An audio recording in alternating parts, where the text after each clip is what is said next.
know if you can see the desktop.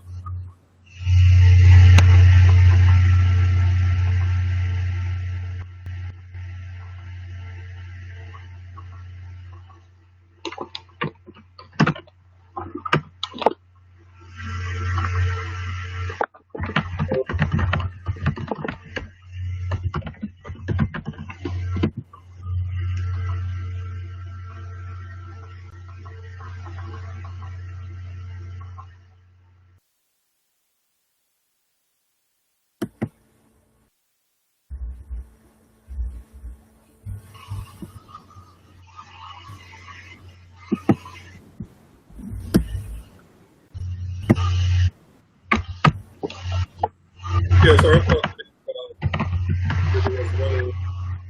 I'm going to leave my camera off for the time being until I come on. But you can go ahead and get started with the announcements. Cool. Do you want me to do the announcements with the... Okay, I'll start those now, Sabai. 1 second. Okay. Uji, everyone. Welcome to tonight's show. You're listening to the Temple of Aset, the Teachings of Shatat Netter Internet Radio Blog Show. I'm Anpu Aset. I'm your host for this evening, and I say Uja greetings to all of you. This is the Rekab Wisdom Teaching Shetty Discipline of Shatat Netter.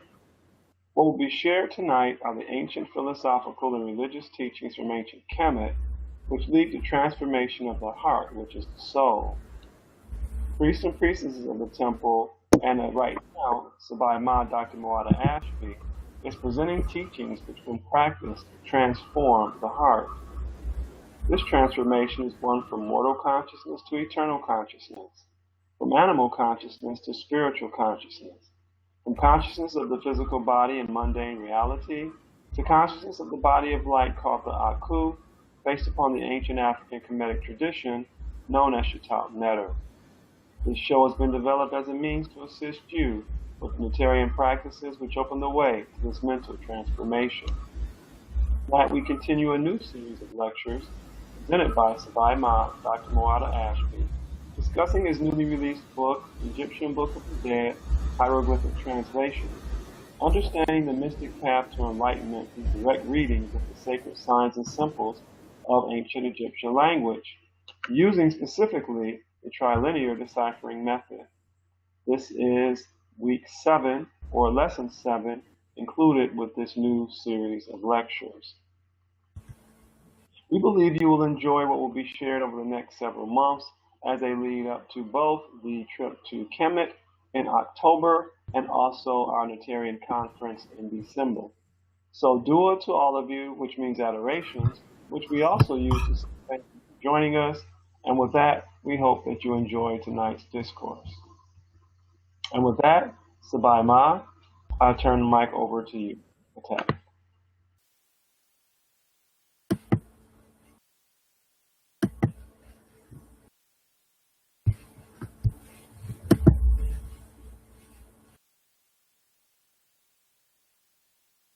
Hello, everyone.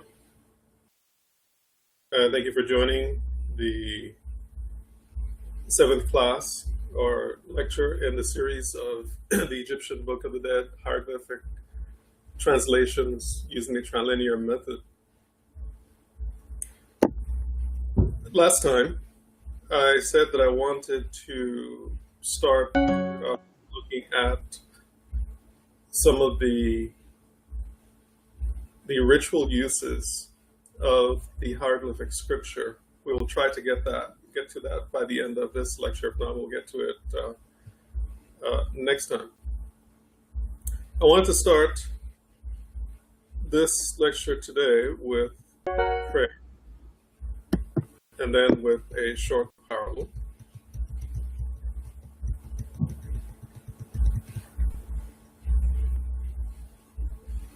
Let me find the page in the book.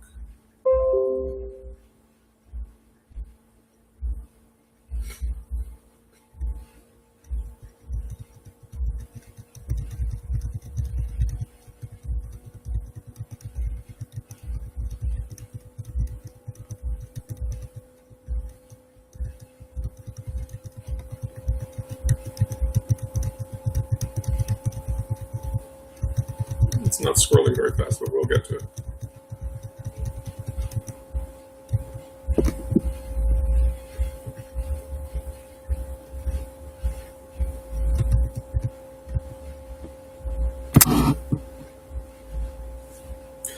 Duadakef duanev makedapte dempet anete jake etm kepera kemam neteru kake ubenke pesedbuke katien suten neteru. Adorations to Ra when he rises in the horizon eastern of heaven. Homage to Ra, coming forth in the form of Khepra. Khepra, who is the creator of the gods and goddesses.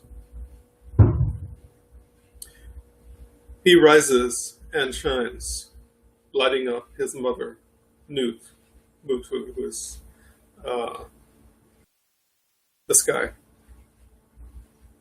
rising as the Lord, King of the gods and goddesses. So rising in the horizon, rising in the sun, rising as the King and the Lord of all. The sun, which is the controller, the source of energy that makes all life be able to exist. Now today we are going to be looking at one of my favorite chapters or scriptures from the Pert of Haru.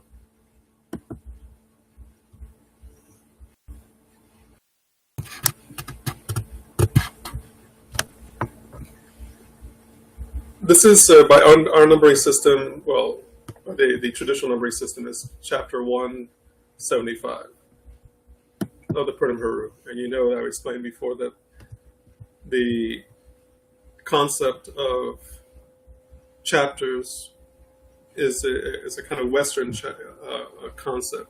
The actual term is words. Words can be a sentence, or it can be it can be pages and pages, and that is so you can have very short chapters, you can have very long chapters, or groups of words. And that's what, in the Western parlance, is called chapter, a group of words. And what we're looking at here is the larger portion of the chapter, and we're looking at the section that I have blocked off in black. That's the section that we are going to be looking at today. And I originally presented this section in the 2015 Natarian Conference, although I want to have possibly a different focus and some specific hieroglyphic insights that we'll go into. This chapter is, or this section of the chapter is titled A Conversation with Temu, and a conversation between the person for whom the chapter was written, which in this case is Annie, and you've heard of the Annie Papyrus. And this is Annie with his wife, and here they are praising, in the Dua Posture, praising Lord Jehuti. And here on the far side of the screen, on the right side, they are both also doing an adorations. There is a Hetep table. And they are looking at something that is off the screen. So, but before we go into the chapter itself, I wanted to give perhaps a little story, a little parable, to kind of bring home the point that is made in the chapter, or one of the main themes, one of the important themes. There was once a spiritual aspirant, and he lived in a village, and he prided himself on doing his duties. It's 9:17. On doing his duties and living a life of an ordinary person, but in a worldly sense. He did his duties. He went to temple. He had his worship room in his house that he and his family shared, and but then he also liked to go out, for parties and to have a good time, have good food, and to be able to quote unquote enjoy life. And everybody wants to enjoy life, right? Everybody wants to have it all, to have your spiritual life in order, and to have your worldly life abundant, to be in prosperity, to have all everything good, to have a nice family, to have children, a house, and this is what this person was concerned with. So as he grew older, he saw his children, going away, and his wife died on him, and he would do prayers for her, and as is prescribed by the teaching, for her well-being and things of that nature. But he also felt bad about it because here he was, the children going away, and then the wife dying, and he was, still had his doing his worship, and he could still have friends he would go out with, and hang out with, and go to temple during ritual time. But as he was growing older, it wasn't feeling like enough. But so he was getting a little antsy, a little anxious, a little unsatisfied about things. So then he went to the priest of the town, and at the temple, and he went to make inquiries. Said, this is, I'm older now. This is what's going on. I lost, my kids have moved away. They have their own families, and my wife is gone. And I've had a decent life, but I would like it to be back to the way it was. I'd like it to continue, and what's going on? Why is these things happening? And so the priest started telling him that life is not about such things. These are things that everyone has at some point, and they have to let it go because that's how the flow of life goes, and that from time immemorial, the teaching has told that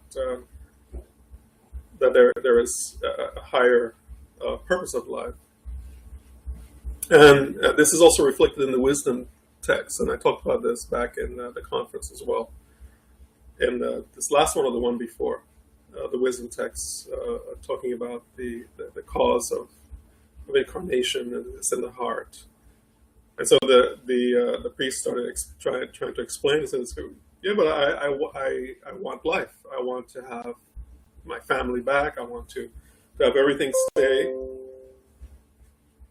the way it is. And I don't I don't I don't like the way things are heading. And so the priest told him, well, what is going to have to happen is that uh, you need to be able to you're going to need to communicate with the gods directly so that they can tell you. And so then uh, he to to he stayed in the temple precinct in the temple area where they would have dream rooms or sleep rooms where one could hope to have a dream where the gods and goddesses would come and give you a kind of interview or kind of communication. And he tried that, and uh, then the god came. There was a divinity that came, and a wet white in the form of Ampu, opener of the ways, and came to him and told. So he asked him, what, why can't I have life the way I want it? Why must everything change? And he said, I'm Ampu, I'm open other ways. I will take you. I will lead you so that you can see the answer for yourself. But then he says, yeah, but where are you going to lead me? It seems like you want to lead me away from where I am now, and I want to stay. So then Ampu tells him, well, if you do not want to go where I'm leading, you will have to be led by yourself. And essentially, this is the path of the world, of the path of the Aryu. If you're not able to listen to a teaching, if you're not able to have the courage to take the steps into as if a great abyss, because you're holding on and you want to have the life the way you want it, then you are left to you're as if given the respect of your own authority, your own sovereignty over yourself. And what this means is that you are making the choice, and so you're going to reap the rewards, you're going to take the consequences of your actions, of your destiny that you are creating.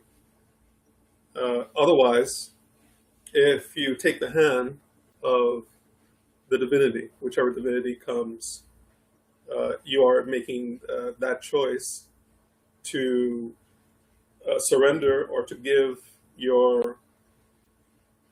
yourself to that higher energy, to that higher cosmic force, to that higher energetic process.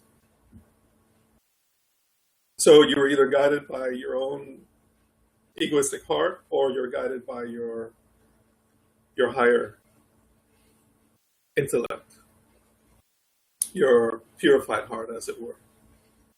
And this particular chapter of the Purdom Peru deals with this particular issue as we go ahead and get started.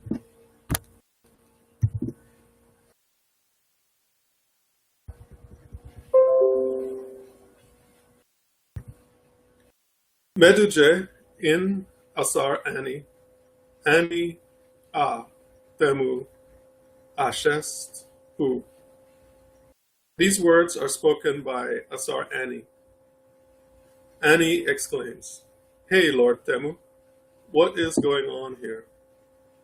And you know that I've explained before that the person for whom the scripture has been written is called an Asar. And the scripture of the Hebrew relates to the Asarian resurrection. And all of the scriptures, all of the chapters of the Asarian resurrection deal with the myth of Asar, Aset, and Heru.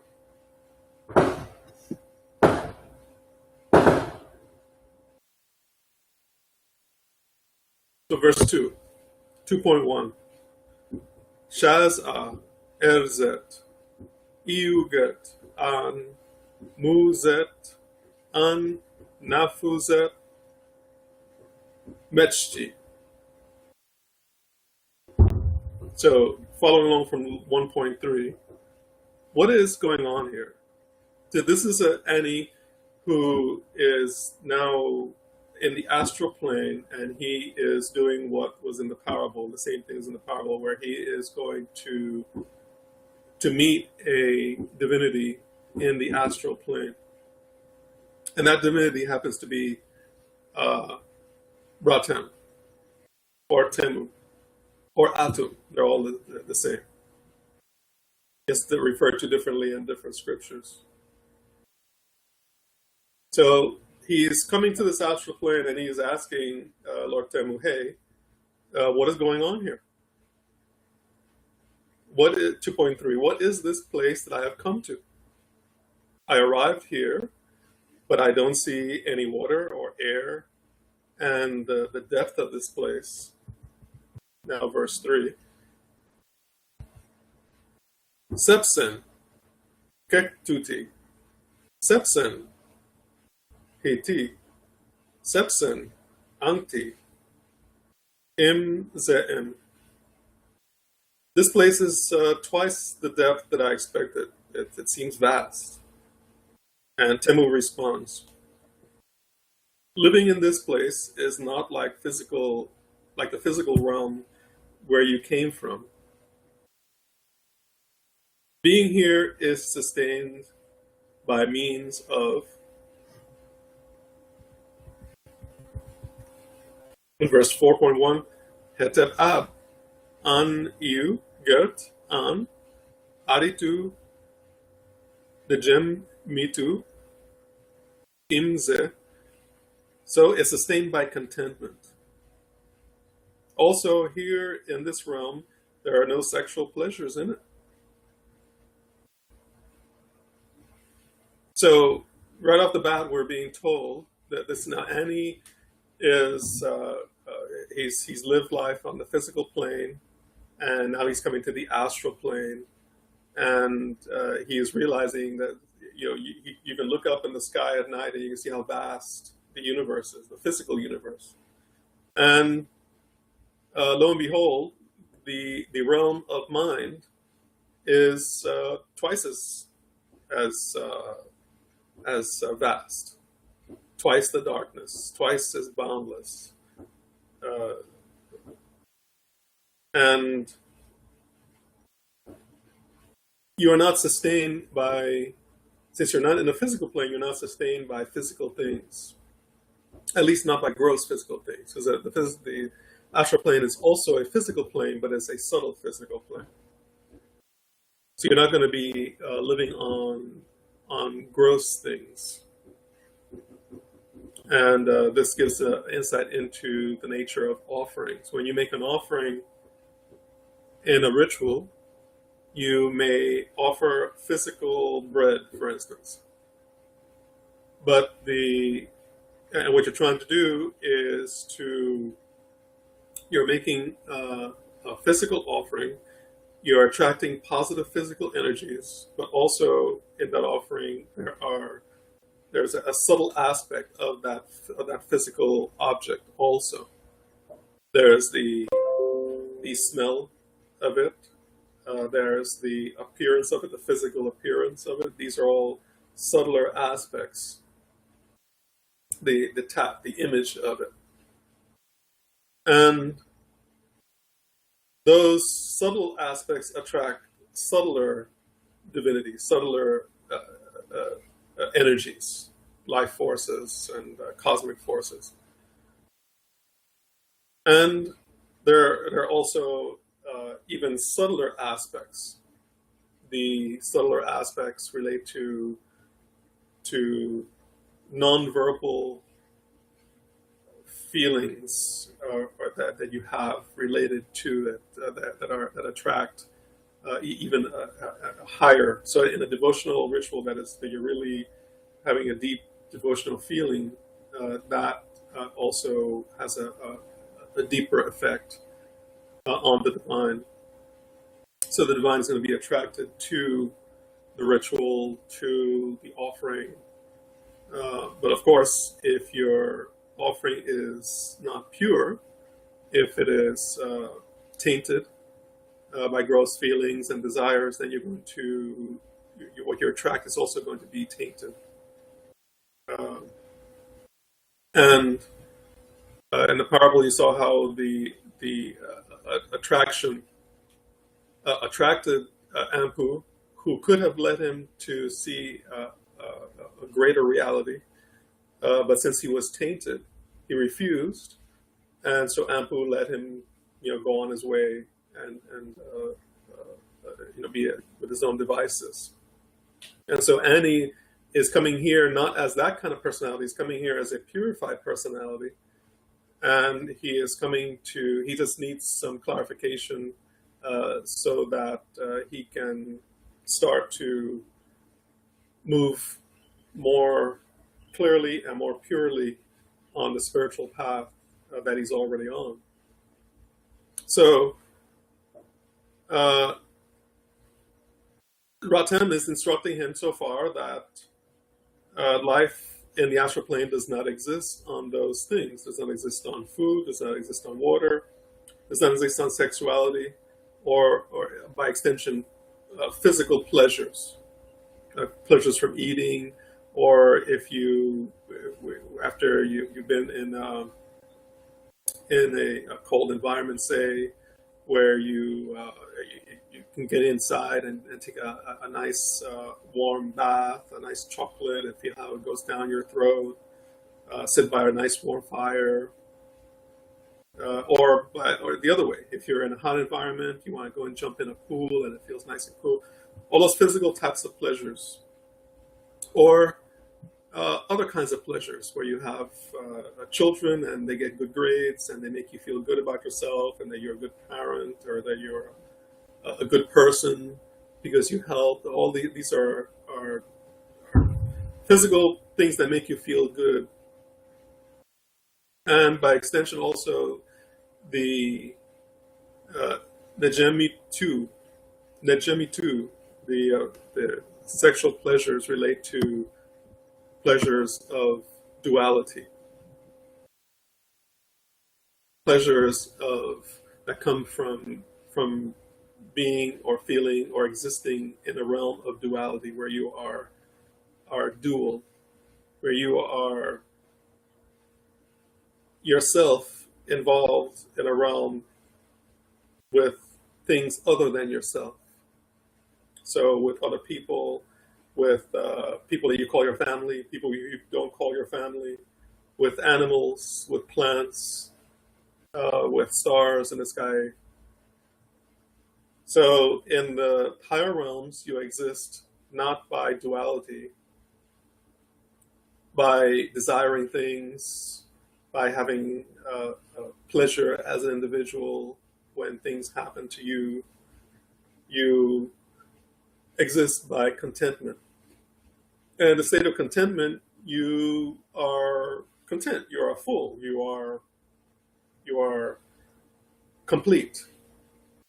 You don't need, if you're complete, you don't need other things. You don't need food. You don't need water. You don't need someone to tell you that you're a good person. You don't need someone to come and soothe you or to give you a rub so you can feel good, or you don't need to take a shower. You are complete. You are non-dual, and that is what Ra is trying to explain. And if you think about it, like look at all the movies that come out, the shows on TV. When you get up in the morning, if you live with other people, you have to see them and communicate and talk with them. If you don't, you have to communicate with yourself. You have to deal with yourself. You have to get something to eat because you need it. You have to go to the bathroom. You have to do this. You have to go to work. You have to do that. So you're not complete because you have to do something and you have to relate to something or to somebody. What Rob Tam is trying to explain, and for instance, like I was saying, in the movies, there's always has to be a movie has to be about a conflict that involves you in a dual experience. If you go to a romantic movie, there have to be a romance. There have to be two people in it. You hardly see movies where people relate to animals or people relate to nature or the stars. And you hardly see movies where people don't relate to anything. Think about it. How will you have a movie where people don't relate to anything? There's no human drama going on. There are no aliens coming in to attack you to take your planet. What will your movie be about? And that is the state of contentment.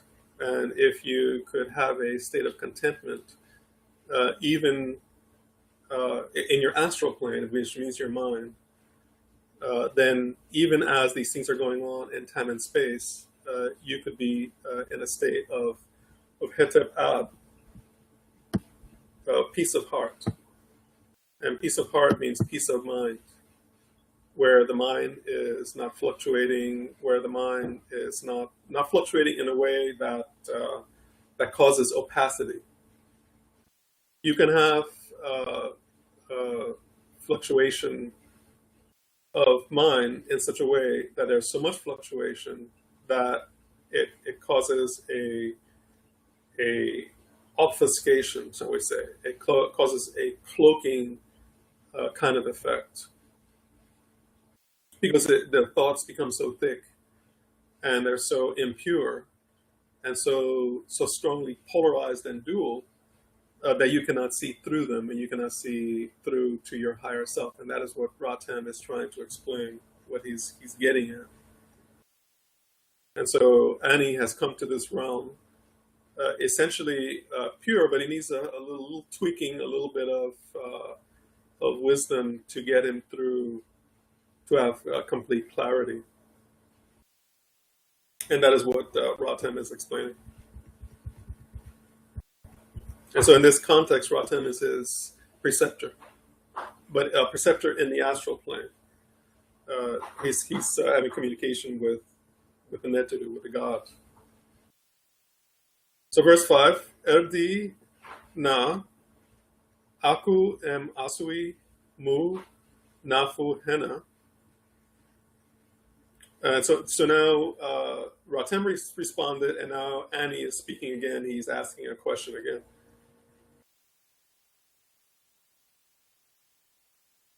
To be given to me is the becoming an Ak, a spirit being. Instead of food and drink. Now verse 6.1. The Gemitu. Hetep ab em asui ta hekt neferti su. 6.3. Sexuality instead of sexuality. So it starts with 5.3. Instead of food and drink with sexuality, with sexual pleasures, he is to get spirit being. So from 5.3 to the beginning of line 6, this is the exchange. This is the problem of the parable that I was talking about, that the person wants to have worldly pleasures and also at the same time have spirit being. And that's like saying that you want to have oil mixed with water, that you're going to have duality and non-duality at the same time. You can have a vision of those two at the same time, but you can experience them as your being at the same time. If you want to have duality, then that's going to block you from getting non-duality.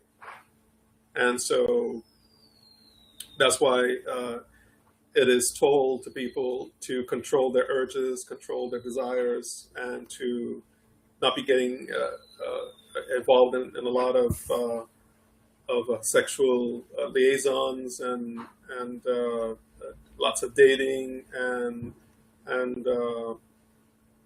because all these activities intensify the polarity and duality of consciousness. But for those who want that, more power to them. There are 3 words that should be told to a person like that, and the 3 words are: go for it. Do it. And the better for you, because if you can't listen to the teaching and follow it, then your best bet is to go into the world and let the world teach you what the teaching is trying to teach you, that you are not able to learn through because your intellect is not purified enough. And so you have to work through, in a physical sense, the issues of time and space so that you can lift yourself out of them. Sometimes people have worked through enough so that all they need is a little nudge. They need just a little bit of a talking, a little bit of explanation, and they got it. Some people, all the explanation in the world will not help because their mind is blocked. Their intellect is atrophied and they cannot. And so they are deeply caught in a downward spiral or a dull state of consciousness, and the teaching will not help them at that point.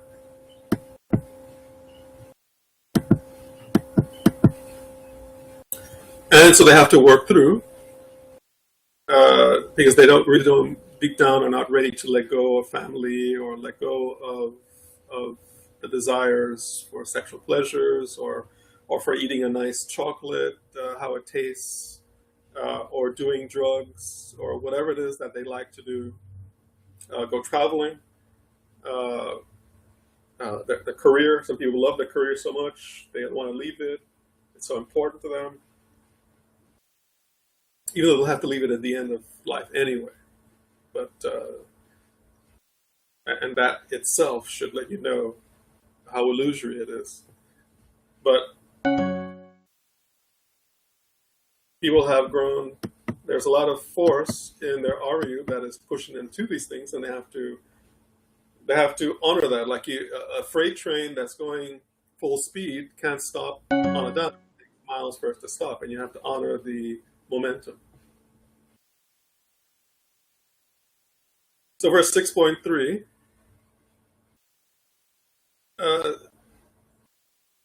we had the exchange. So you exchange for your spirit being, for your Ak, which is the highest form of spirit being. You are giving up desire for food and drink and sex, which is the duality. And he says, okay, if I understand this correctly, instead of those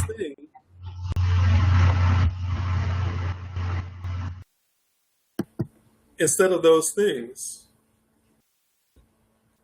you're saying, Ratem, that I get inner peace.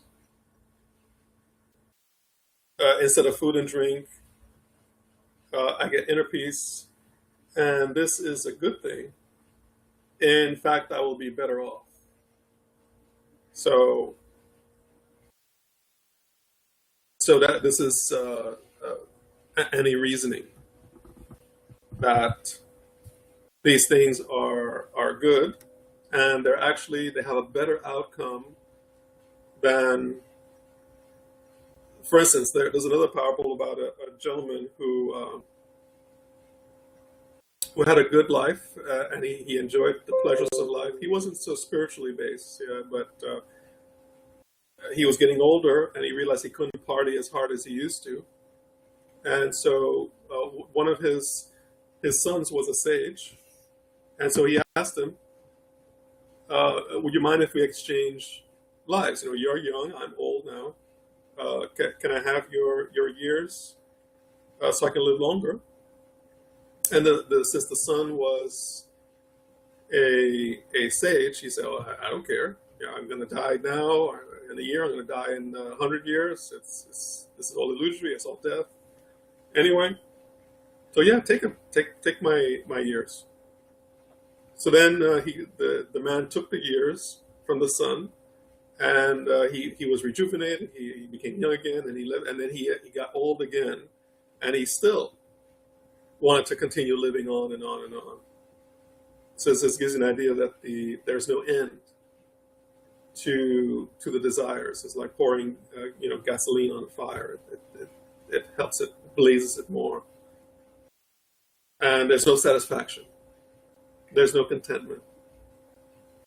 And what Annie's saying here is that contentment is better than duality, than the struggle of life.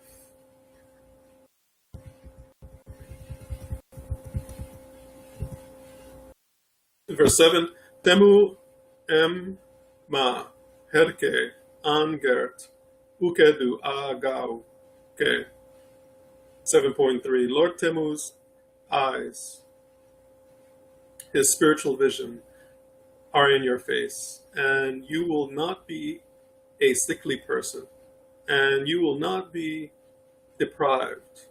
You will not feel as if you are missing out on anything, because the fullness of spirit will be in your perspective, as opposed to being afflicted by the limited vision of individuality and myopic self-regard based on egocentricity. The Temu em ma, the vision, meaning the consciousness of Ratem, will be yours. So, and the vision of Ratem is a vision of magnanimousness, magnanimity, and glory, and expansiveness, and vastness. A vastness that is all encompassing. So there's no deprivation there. There's no tunnel vision that you can only see your life, and you don't see the whole picture, and you're all you see is the things that you own and that belong to other people. You don't see that you are connected and enfolding everything. And basically, it's saying that the ego vision is a sickly vision. It's a ukedu.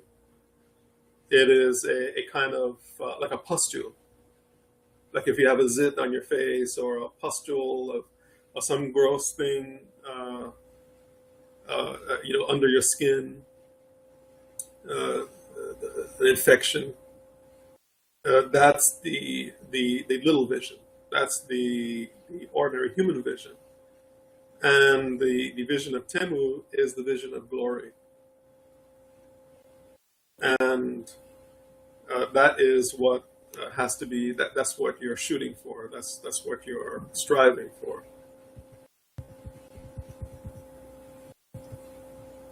Verse 8, Iu netet neb hab nef nestef emkenti hehu iu. Every god and goddess will transmit their thrones to him, to Osiris Ani, and he will be the foremost being existing for millions of years. Let's get to verse 9, and then we'll see what that means. Verse 9.1, Neske ensake heru neferti temu Simen Gut Hab F.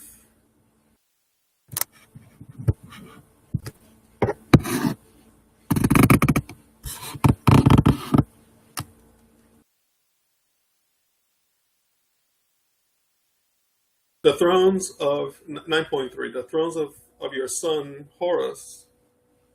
This is good and has said it Temu that there will be a beautiful existence as he gives to thee.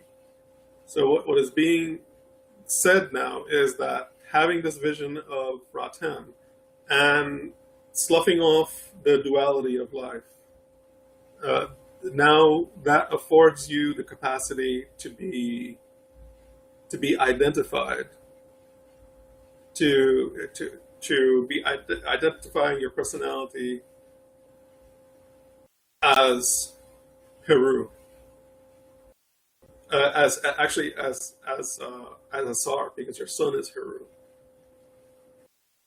So now Asar Ani is being related to Asar, the divinity, and as we know, Asar's the divinity's son is Heru. So now we're being told that Asar Ani's son is Heru, and not only that Asar Ani's son is Heru, that all the thrones of the gods and goddesses are going to be given to Asar Ani, because all the thrones of the gods and goddesses are given to Asar, the supreme divinity. And we've seen this kind of thing before, where the initiate is being identified with the existence of Asar, the supreme. And if you are identified with Asar, the supreme, it means that you also have the benefits. So let's say that this is a crude example. You have a rich acquaintance, a person who is rich, and you win a lottery. So now you have the same amount of money as that rich person, and so you can go and live in their neighborhood. And so now when people refer to that other rich person, they also refer to you, and so you're identified with that rich person. But this is a step further, because we're not even just saying that you are, like, you can be a neighbor. You are being identified with that rich person. So there's no more you anymore. That rich person is actually you.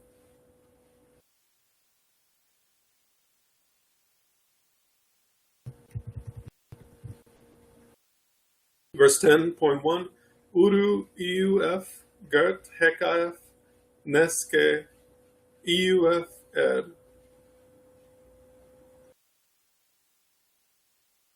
So, following from 9.3, this is good, and has said at Temu that there will be beautiful existence as he gives to the 10.3 princes and nobles. It is he who, however, will rule your thrones, because you are Osiris, and you rule in the heavens, and your son rules on earth.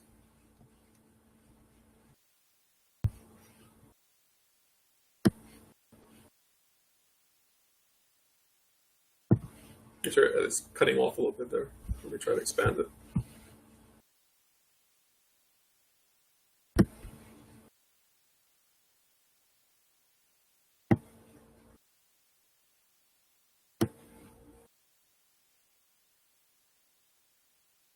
So basically, what is being said is that just as in the myth of Asar, where he becomes Asar Sokar and he becomes the king of the netherworld, so too Asar Ani will become that same king, and Heru will rule on earth. Heru is the aspect of the personality that rules in time and space, but who is connected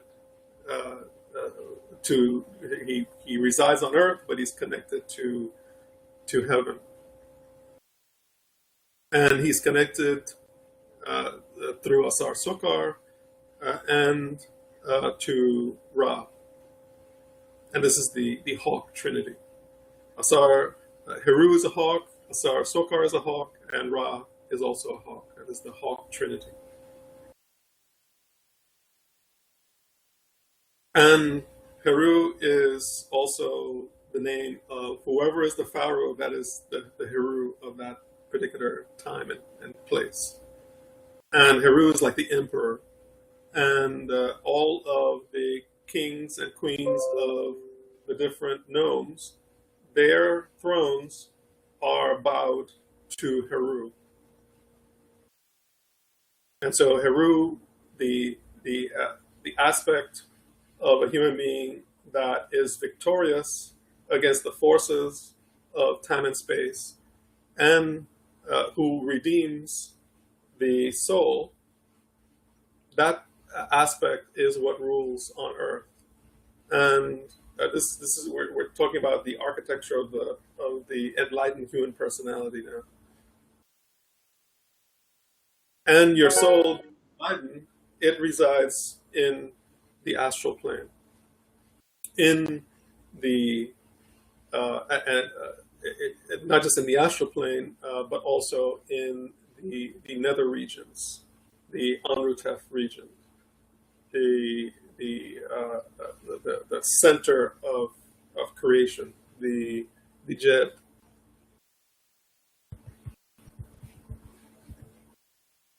Verse 11. Awa nest, imi, mersager, udu gert. 11.3. It is he who is the heir to the throne within the lake of double fire, located in the Duat, where one can bask. Let me try to shorten this up a little bit. Where one can bask in the rays of Ra in his presence and become purified thereby as decreed. There's a special place in the netherworld called the Merzerzer. It's a lake of double fire. And Mer is a kind of fire, and Zerzer is double. This place is one of the regions, it's one of the danger zones of the netherworld. And netherworld is in the mind region, in the astral plane. While you're trying to discover the Anrutef, the place where nothing grows, and the residence of Asar, so that you can become one with Asar, you might come across the lake of double fire. If you are a personality who is not purified, if you are a negative personality, an evil personality, then you're going to suffer big time. If you are a purified personality, if you are a righteous personality, and you go to the lake of double fire, then that double fire is going to burn off your duality, it's going to burn off your mortal coil, it's going to purify your heart, it's going to burn off your mortal thoughts and ideas and feelings. And those fire is the rays of Ra. And of course, if you're in a desert and you're in the blazing rays of the sun, you know what will happen. But if you are, as we explained in the Temple of Aset, if you are basking in the cool rays of the evening of Ratem, then you're going to be like that Chubby Checker song said, you have it made in the shade. Verse 12. Ma na ena senudef hera erma her ens neb. 12.3. However, he may see me as his second, and so that my personality may see his personality. He being the Lord, let's go to 13. people want Temu. Ashzet U. Aha em Ankh Neferti Iu Ke'et. He being the Lord Temu. What is, and then it goes to the next sentence, what is the duration of life in this form of good existence? Answer? We'll go to that next. So, we're being told that he may see me, coming from verse 11, is the heir to the throne within the lake of double fire located in the Duat, where one can bask in the rays of Ra, in his presence, and become purified thereby as decreed. However, he may see me as his second, and so that my personality may see his personality. He being the Lord, Temu. So what we're being told is that in that lake of double fire, there will be an identification. We already heard it earlier of having the vision of Ratem further up, where we saw how having Lord Temu's eyes was discussed. And now we're being told that in this lake of double fire, in this purity, there can be a situation where you will be there, and Lord Ratem will see you as his second, meaning his vicar, or his second command, or any of those terms. But also, it might go the other way. You might see him as your second, and so the vision will be mixed. It will be going back and forth. It will be not confused, but what's a better word? It will be exchanged. So the identities are exchanged. So in verse 13, we go to, and if the identities are exchanged, it's the same. You're being exchanged. You are Asar, and now we're being told that you're also a Ratem. And I have news for you that there are other scriptures, especially chapter 17, that talks about this kind of thing. And you're essentially identified with all of the gods and goddesses. They're all you. They're all expressions of you. So this follows right in that context. So 13, what is the duration of life in this form of good existence? And the answer comes from Ratem. Verse 14, Hehu en Hehu, Aha en Hehu, Iu Erdina, a duration of millions of years. So millions of millions. What is that? Hundreds of millions? Billions? This is the granting to you. Verse 15. Hab F Uru Iua Gert Hej Arit Na Nebt. This is the granting to you of 15.3 of a status of greatness of God, who is great. It is also about how I dismantle what was created for me, my illusory time and space existence, all of it. So, what we're being instructed again is that this question of existence. So these are kind of like questions that come up on a spiritual quest, and the answers, you can see how the answers are so glorious, and they're magnanimous, and they're fantastic.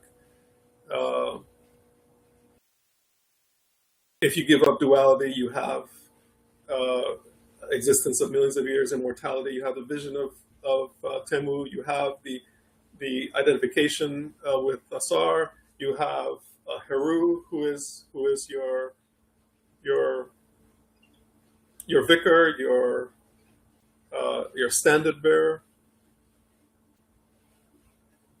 and you have the greatness of virtual immortality. And another important aspect, EU Gert el Hedge. Hedge in this context, and this word here in this context, means dismantling, but also it can mean a tearing down.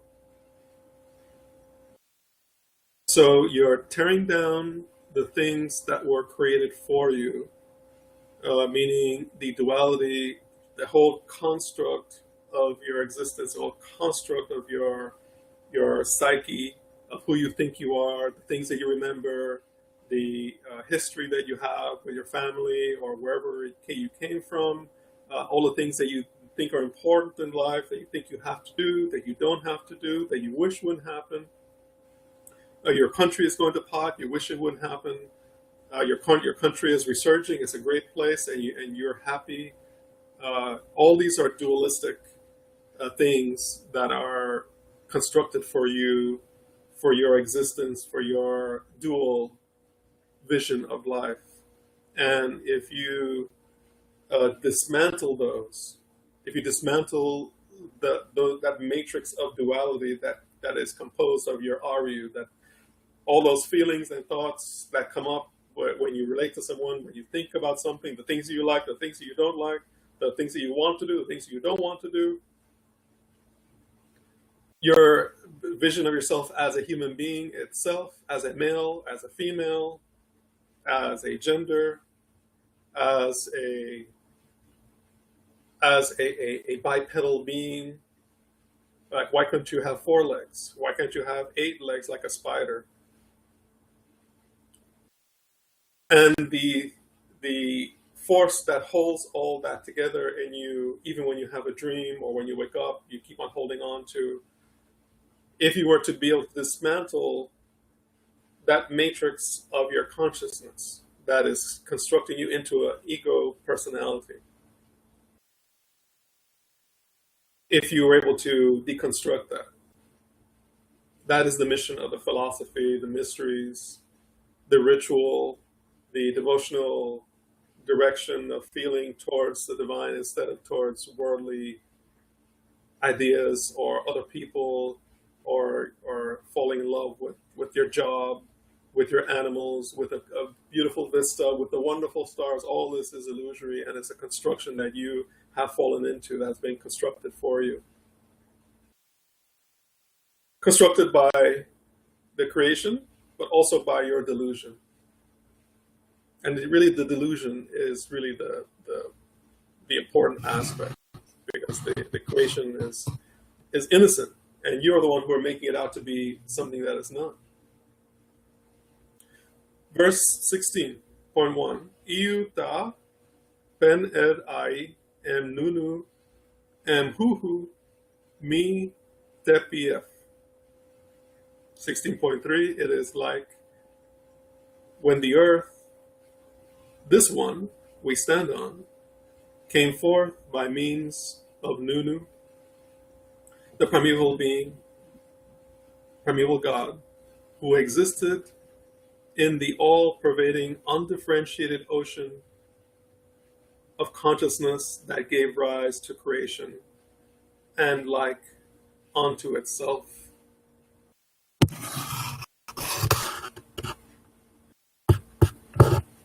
We'll come back to that. Look, verse 17. Anuk zep hena asar. 17.3, in that former condition. So it gave rise to creation and like unto himself in that former condition. the way he was before he emerged. This is the crux of the chapter. I am fated with the god Osiris. Since I am also Osiris, so I share his fate and his being chief of all beings, and also with enlightenment. The return to how he was in the beginning, before the creation emerged, that original condition of his, when he was pure and without taint or dismemberment, that condition is mine too. So in 16.3, it is like when the earth, this one that we're standing on, and it makes it clear, it's this one, not some illusory earth or some earth. It's kind of a mythic context. The physical earth came forth by means of Nunu. Nunu is the primeval ocean, or primeval undifferentiated consciousness, out of which consciousness coagulated into the physicality of the creation that we see today. The world, the planets, stars, everything came out of a void, out of undifferentiated empty space. And I explained that in detail in the 2015 conference, and I think in the 2014 also. And in the, I think we went through that in the Temple of Aset course as well.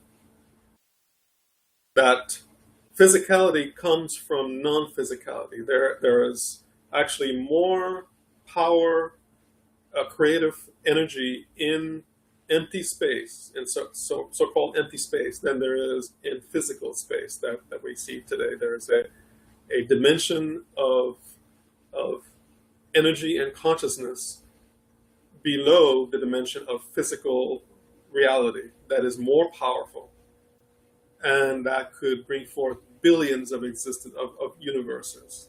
Just and we discussed it in one little cubic centimeter of space. The whole universe can come out of it. And this universe has come out of one little cubic space. And in that same cubic space, there is more power. That's how vast and great God is. But think about how you have the power when you dream. You go to sleep at night, you have the power to make a fantastic grand world too. Only that God has, you're like a little drop, and God is like the ocean of power. Okay, so as we finish up, this primordial being from the undifferentiated consciousness created itself. What it means is that Nut, Zep, Hena, Asar, it means that the time, the destiny, the fate of Asar is your fate and destiny. And so therefore the condition of Asar, of being undifferentiated, of being transcendental, of being beyond duality, this process leads you to identify with Asar, and that is an aspect of Asar, so therefore it's your aspect too. And this is the philosophy of the mysteries. The process now of the mysteries is to do the ritual, is to do the philosophical reflection work.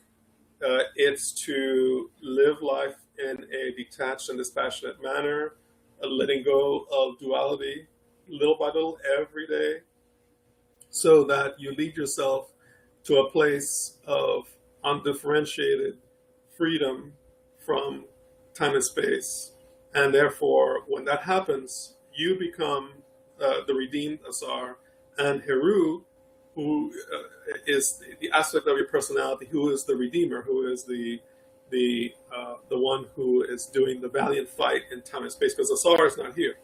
Asar is in the astral plane, waiting to have his pieces put back together. When those pieces get put back together, when you start experiencing undifferentiated consciousness, Heru stays in time and space, and takes care of your business. And you, in your higher consciousness, you remain aware of your non-duality and of your expansiveness as a SAR, and that is the architecture of an enlightened human being, an Aku Shetsu, from the standpoint of the teachings. And this is why I really like this chapter. It's one of the most wonderful chapters of the Pradam Haru in this context of this back and forth of the questions and answers, and it's just glorious. But I'll probably say that several times before the series is over, because there are several wonderful chapters or aspects, and the one that we this is just one of the wonderful ones. I'll just leave it at that.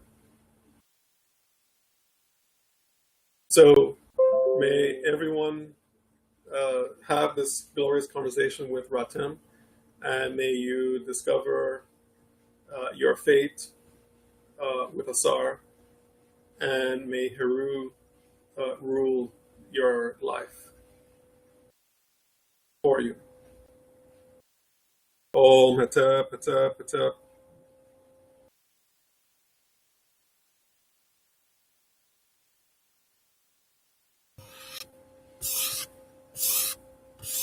Sorry, Apu, if you want to do announcements, and then maybe have one or two questions, and then conclude.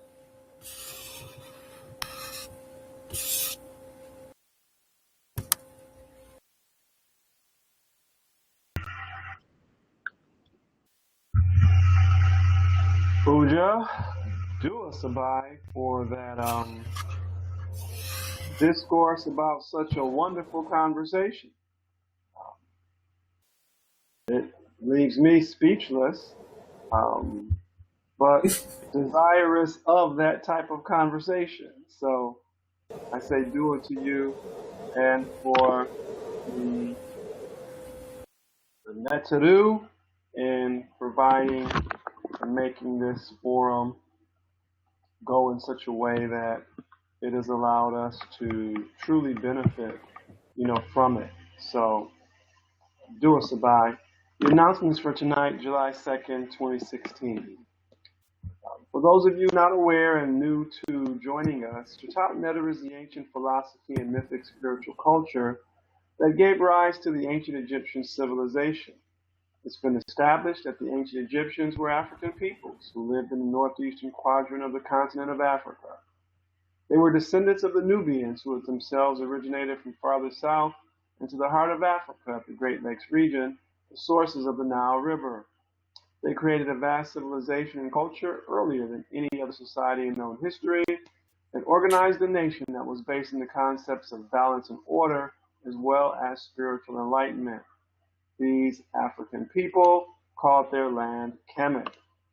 The Temple of Aset was founded by Dr. Muwada Ashby Sabai Ma and his wife, Dr. Karen Clark Ashby Sebajah, and is headquartered in Miami, Florida. Sabai Ma is the author of over 66 books on the mystical teachings of Chatat Netter. He's the head priest and spiritual preceptor of the temple. Sebajah is head priestess and has edited many of these works in addition to writing 2 books of her own. For more information about these products and the teachings of Chatat Netter, feel free to visit us at www.egyptianyoga.com.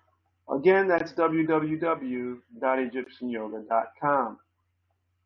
For those of you who joined us a little bit late this evening, it was mentioned earlier that the present series of lectures and discourse will take us up to and through 2 of the events that will be happening, sponsored by the Temple of Aset and the Seaman Institute of Yoga.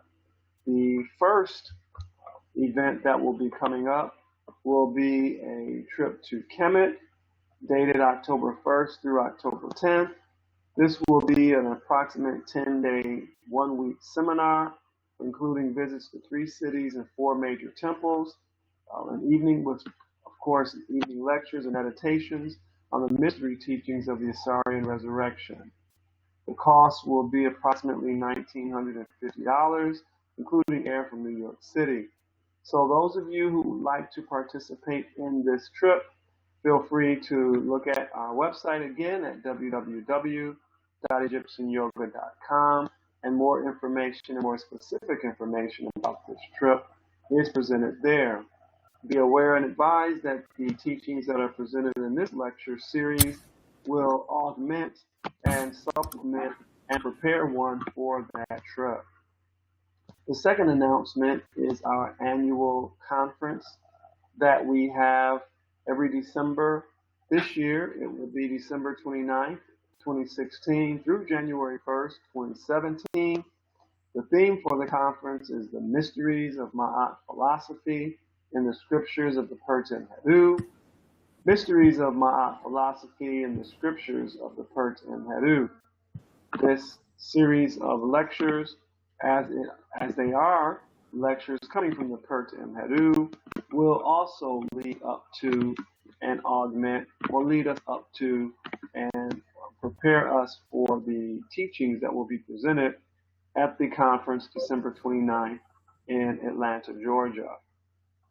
Our final announcement is the inauguration for the new website, the KemetAnswers.net website. www.KemetAnswers.net is a website that has been hosted to allow individuals who have questions about any aspect of the teachings to have their questions posted and have the answers to those questions posted as well for everyone's edification. So for those of you who have a question, you may want to go to www.KemetAnswers.net and see if that question has previously been asked and answered. And if it has not been asked or answered, that is where you can leave your question. So with that, I will turn the mic back on over to Sabai Ma. That concludes our announcements for this evening. Peace and blessings, everyone. Attack.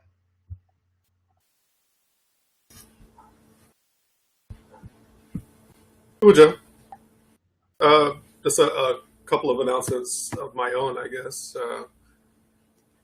There are planning a special in a couple of weeks.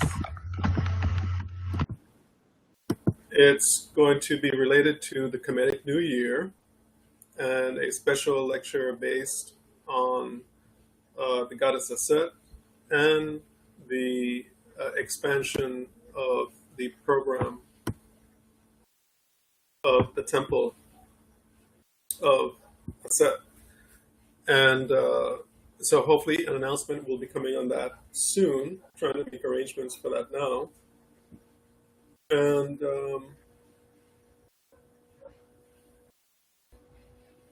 that's, I think, the main announcement for now. It's going to be kind of a major expansion of the Temple of Aset teaching, celebrating also the Kemetic New Year, and more details will be given on that day. That should be July 17th. I believe it falls on a Sunday, and so stay tuned. If you're not on the general email list, send an email to EgyptianYoga@AOL.com to get on the list, and you'll be getting all the notices for that.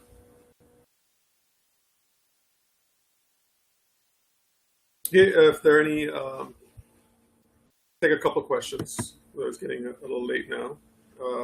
And if there are any questions on the, let me check the chat here. It has been and is such a wonderful conversation to have. Sorry, Dua Sabai Mahatep, Uja, and who also please announce devotionals. Okay. Yeah, I think the devotions, the weekly devotions, are changing over to freeconferencecall.com. I'm not sure if it's this week or when it's changing. And so those who want to attend the Thursday and Sunday, I believe, beginning Sunday the 7th, Thursday the 7th of July. So this week then.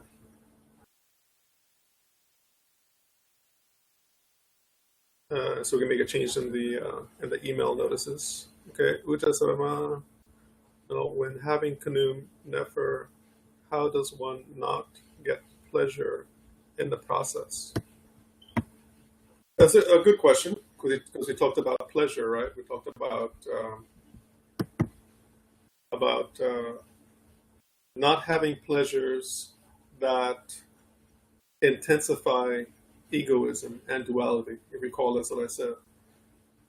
And if you allow yourself to have spiritual pleasures, but pleasures that are based on spiritual purity, not just spiritual people say things that are spiritual and are pleasurable. Like there are a lot of people who love going to church and singing gospel music. That's their thing.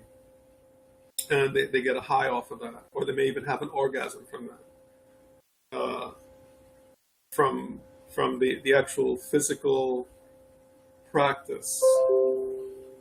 If your pleasure in the world of time and space leads you to intensify your experience of being a limited human being, of being an ego personality in such a way that if you don't have the pleasure, you start missing it, you want desire more, and you want more, you can't get enough, you're not content. It doesn't fill you, it doesn't satisfy.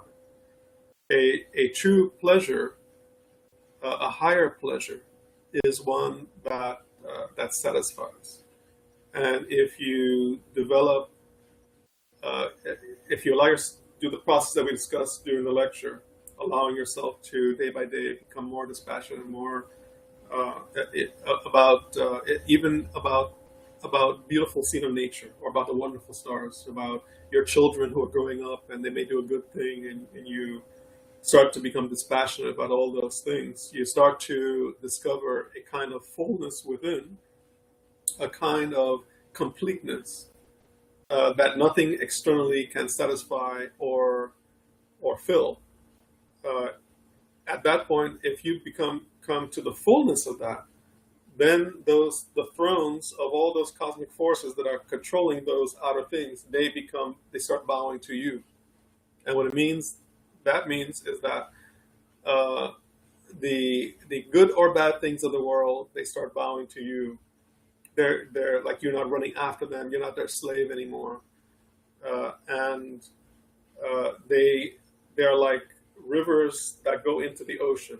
So the ocean is already full, but the rivers are coming in anyway, and so they're just adding to your fullness. So you don't need the rivers anymore. You don't need the river to take you to where it's going. You're already there, and the river is going to you. Wherever the river is going to you. And wherever the things of the world are, they're going to you. So if your spiritual practice, your joy of feeling a spiritual practice, it leads you to spiritual enlightenment, meaning that you're not just going to go to church and do gospel and start doing somersaults and screaming hallelujah, and which really what is happening is that you're in your exuberance, you're going into a kind of trance, so that you're not thinking of your miserable life and or the lack of fullness that you have in life. You're not thinking about it for the time. And same thing like when people go to a concert, or when people are going to a party, or they're drinking, or whatever, or they're going to a comedy. For a time, they're not thinking about it, or a movie. And that is what they call pleasure. And that pleasure never fulfills, it never. But if you go to a spiritual lecture, and they do chant and divine singing, and it feels good, and then it leads, and then that helps you sit for a lecture to help you develop true dispassion and detachment and enlightenment, then that is a good pleasure. That is a positive pleasure. If your pleasure leads you to wanting come back tomorrow for more, and then come back tomorrow for the next day, come back for more, so that it can be, it can keep on filling a glass that has a hole in it. That is not the way. The teaching is supposed to fill in the holes in your personality and put your pieces back together in such a way that you're not going to feel that you are missing.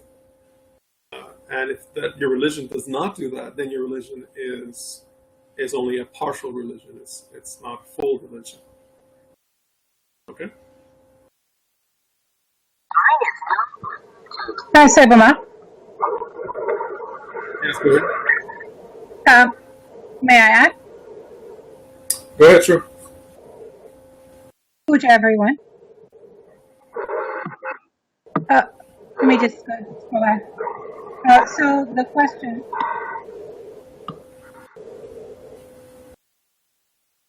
question that Shams Ola asked about having kunum nefer, how does one not get pleasure in the process? So in addition to what Sebama expressed, if one is just doing steady practice in a superficial way, expecting to get pleasure, as you all know from your own Shetty practice, because it includes the practice of the devotional practice, not just chanting, but also in daily life as you interact with other people, trying to see the essence of the divine in them. And also Ma'ari, which is as you interact with other people, trying to serve, feel you're serving the self in them, but also you're dealing with egos. So if it's a superficial pleasure that one is seeking, then one is actually, you're going to, it's difficult to practice the Shetty and to maintain that level of happiness. When you're doing like meditation, it's good. When you're, getting away from the world, you're doing your exercises, it's easy, but the interaction is not so easy. So if one is actually getting pleasure from doing the overall Shetty practice, then that is because that pleasure that one is gaining is because one is actually, I guess Heba used the word, talked about the mind tonight, how when the mind is dull, or has a high level of duality, that it obfuscates the self. Basically, it's like it blocks out the experience of your true essence, which is pure bliss, pure happiness within you. So as you're practicing, the practice is in a more perfected manner, there should be happiness that you feel in your personality, but that happiness is not coming from external, is coming from within you. And so that is also related to like a little bit of the Shemsu Uja that we talk about, the burning aspiration that fuels that fire as well too. So that's differentiated from like pleasure. So when we use the term pleasure in a way,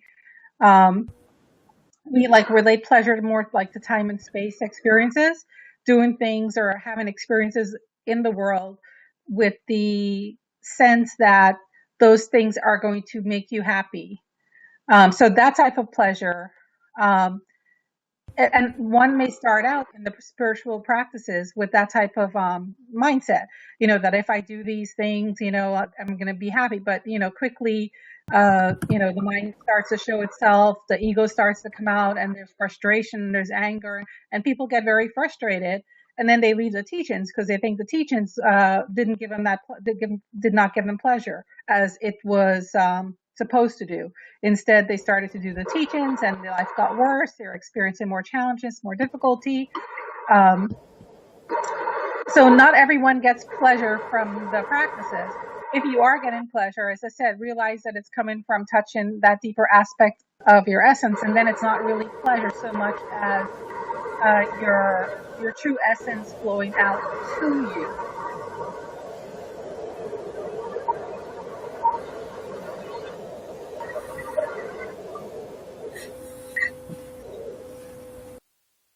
Well, there's a lot of noise. I don't know on my end. It's not from my end. I'm not sure where it's coming from. I was going to tell a parable of the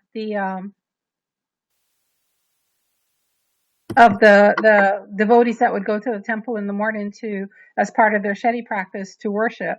And they were going really early in the morning, and they were, acting as though they were very ardent and devoted aspirants. They had a lot of Shamsu Uja, and they were going to the temple really early in the morning. And the priests and priestesses were a little bit frustrated with the people coming, this person coming, because the person was very superficial. It was more for show that they were acting, that they were really into the teachings, but it was a very superficial experience they were having. And the priest and priest knew that. And the coming early in the morning, it was disturbing their own spiritual practices, because the person would chant really, really loud, and disturb everyone else. So one day the person came there, they were chanting, and then they were saying, "Oh Ra," because there's a chapter in the Purnamaru that it talks about how the bark of Ra will sail by, and how Ra like drops like a rope from the bark of Ra, and you can hang on to that rope, and you can pull yourself up into the boat, and then you sail on with Ra.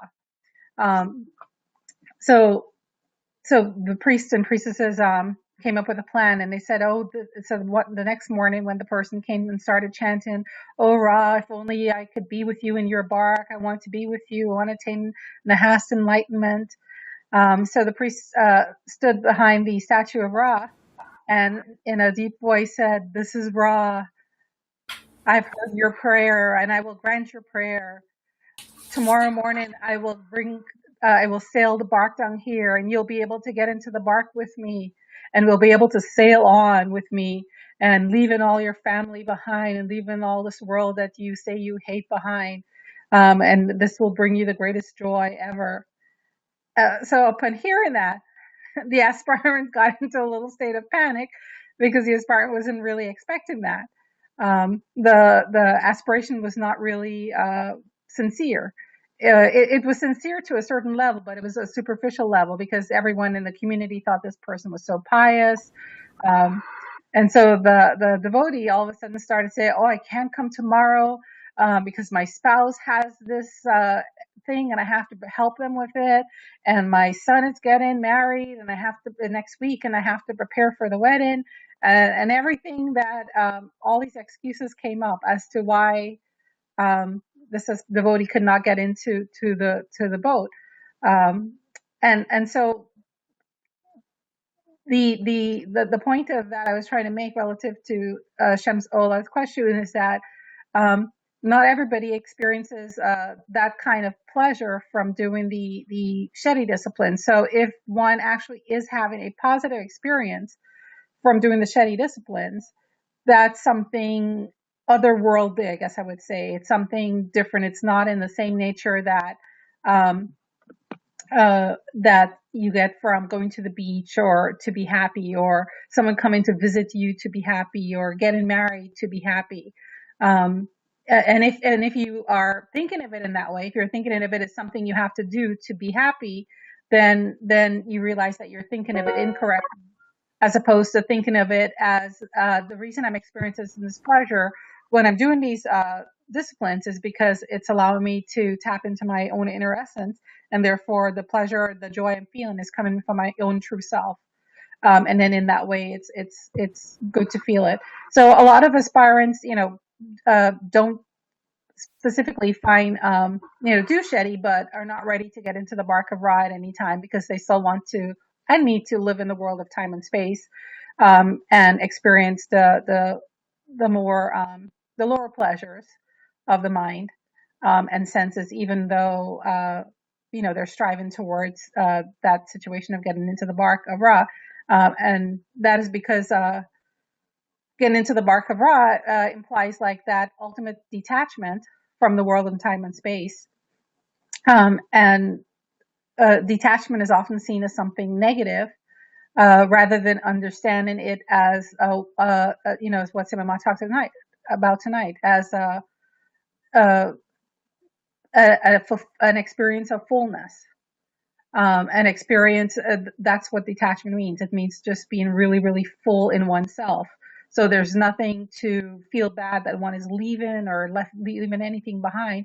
One is expanding into one's true consciousness, which encompasses all. Um, so that is the greatest pleasure, and the greatest experience of pleasure is attaining the Has. That's up.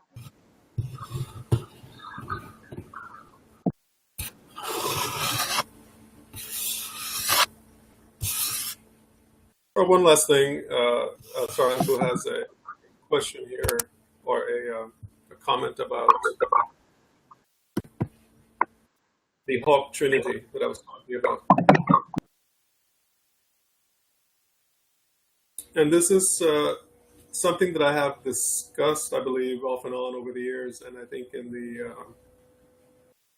the Gods and Goddesses book, Egyptian Mysteries, Volume 2.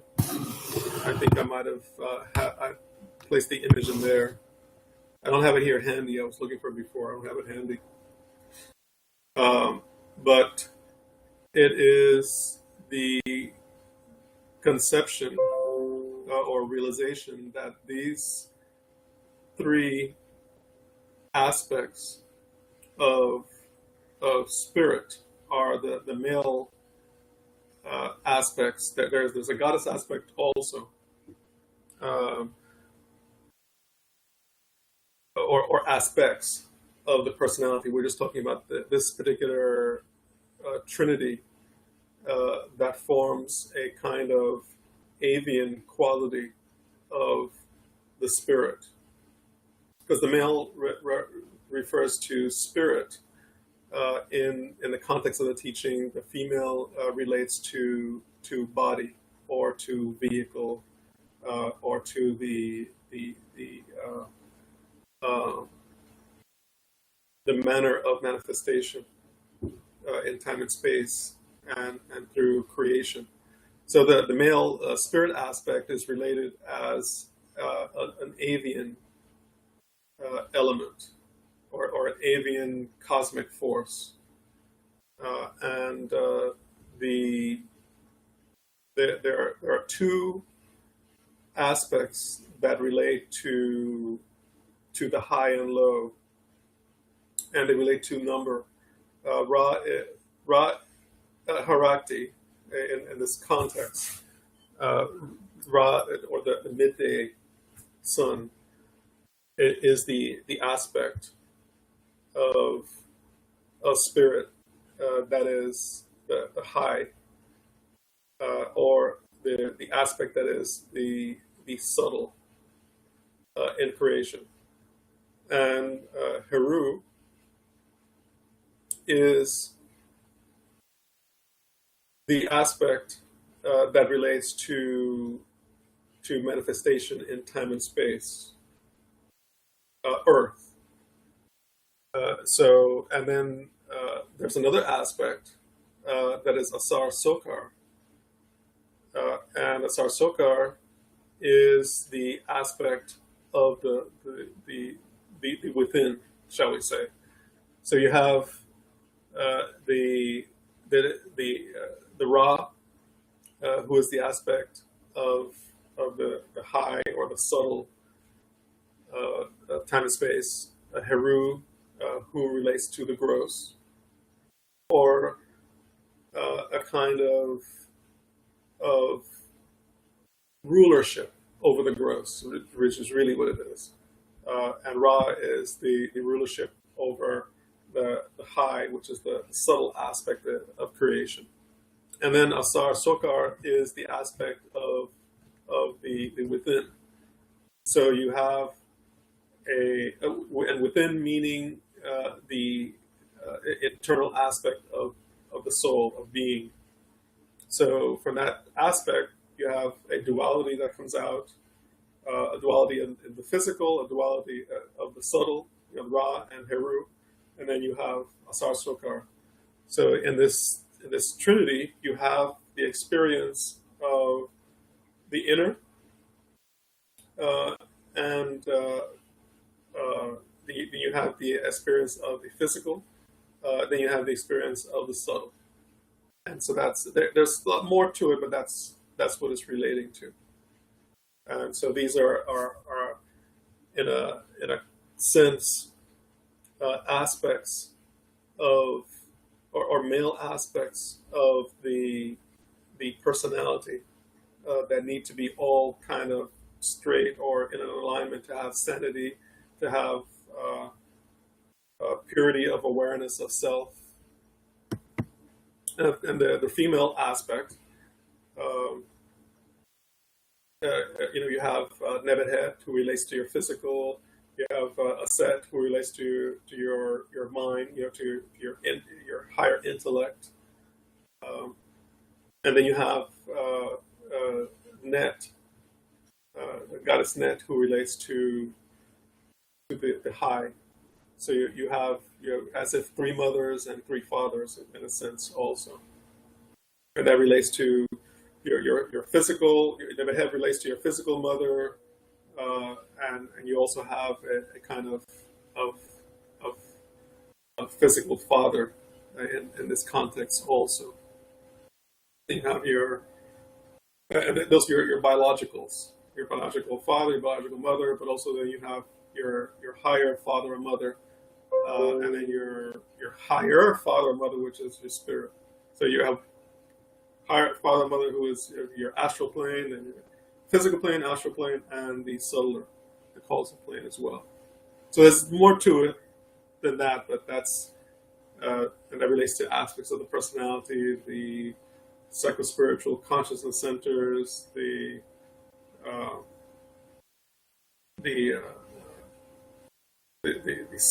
psychic aspects of the personality.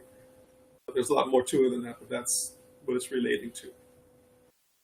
And the idea is that if you have full awareness and connection and balance between all those aspects of the personality, you have a awareness of your physical aspect, you have awareness of your spiritual aspect, and you have a relationship to your transcendental aspect, which is beyond time and space as well. So that's all what's kind of behind it. And the idea is to have all those straight and in alignment and pure, simultaneous. So you're aware of your physicality, of your spirituality, of your transcendental nature, all at the same time. Okay, so we'll go ahead and conclude there. And this recording will hopefully be posted late tonight, or tomorrow. And you'll be getting notice for the next lecture, as well as the special announcement on the 17th of July. And any questions about the trip or anything, go ahead and send emails to get on that email list as well.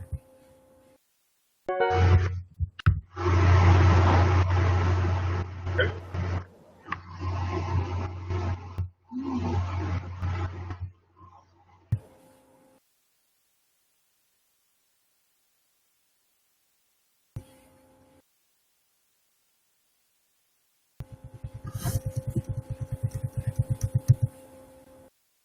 Let me find out concluding prayer, and then we will conclude.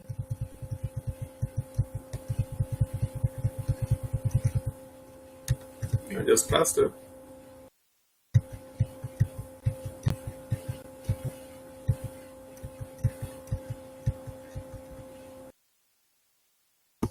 Duarake tuverev maket aptivempe anatejake itiem kepera kemam neteru kake ubenke pesetmuke katien suten neteru.